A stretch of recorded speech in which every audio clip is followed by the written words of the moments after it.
जिंदगी में बंदगी तू करना है,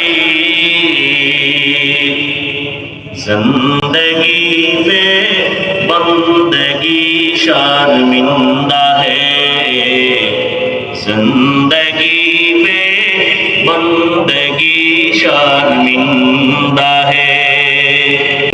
दुनिया में हो दुनिया का दौलतगार न हो, बाजार से गुजर हो खरीदार न हो। दुनिया में हो दुनिया का दौलतगार न हो, बाजार से गुजर हो खरीदार न हो। ये दुनिया एक मिसल कागज फूल है, ये दुनिया एक मिसल कागज फूल है। जिंदगी में बंदगी तू करना है, जिंदगी में बंदगी तू करना है, जिंदगी में बंदगी शर्मिंदा है, जिंदगी में बंदगी शर्मिंदा है।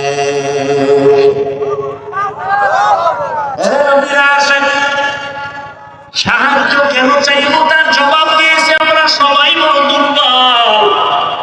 সাহায্য কার থেকে চাইবো জবাব দিয়েছি তার মধ্যে তিনটা দুর্বলতা নাই, পিছুটান নাই, অভাব নাই, 3 নাম্বার কি বলছি, স্বার্থ নাই। এই তিনটা নাই এমন কোন মানুষ জমিনে নাই। তবে একজনই আছেন যার কোনো স্বার্থ নাই, অভাব নাই, যার কোনো পেছনে টান নাই। তিনি হলেন আমার একমাত্র আল্লাহ। আমার আল্লাহর কোনো পিছনে টান আছে? আল্লাহর ছেলে মেয়ে আছে? লাম ইয়ালিদ লাম ইউলাদ উলাইকা ওয়ালিদু মাউলুদেরা খালেকা।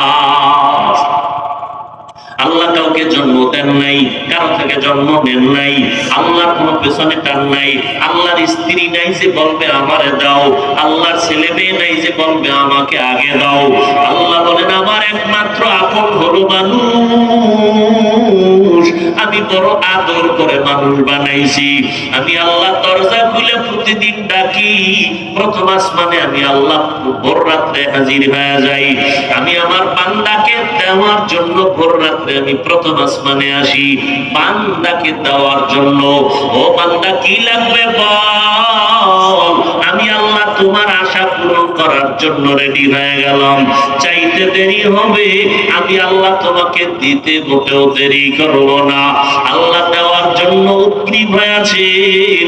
আল্লাহ বলেন বান্দা তুমি চাও আমি দিব।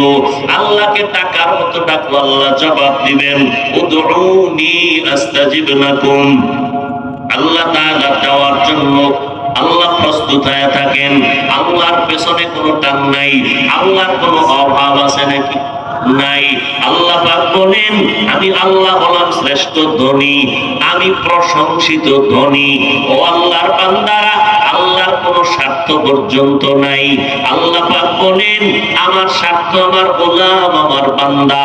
আমার বান্দা যা চাইবে আমি দেওয়ার জন্য রেডি হয়ে গেলাম। অতএব এতক্ষণ আলোচনার দ্বারা কি বুঝলাম? সাহায্য লাগবে, এটা ছাড়া চলা যাবে না। তবে কার থেকে সাহায্য চাইবো? তার জবাব হলো আল্লাহর কাছে সাহায্য চাইবো। আমার নবীর থেকে দামি কোন পীর, আমার নবীজির থেকে দামি কোন মুফতি, কোন মুহাদ্দিস, কোন মুফাসসির আছে? কোন দার্শনিক? কেউ নাই। আমার নবী সমস্ত মাখলুকাতের মধ্যে শ্রেষ্ঠ। ঠিক তো? ঠিক। এবার বলেন তো আমার নবীর হায়াত কত ছিল? 63 বছর হায়াত। আমার নবীর এই হায়াতে নবীর কিছু প্রয়োজন হইলে কার কাছে চাইতেন? আল্লাহর কাছে। আমার নবী যদি আল্লাহর কাছে চাইতে পারেন, আপনার আমার আল্লাহর কাছে চাইতে সমস্যা কোথায়?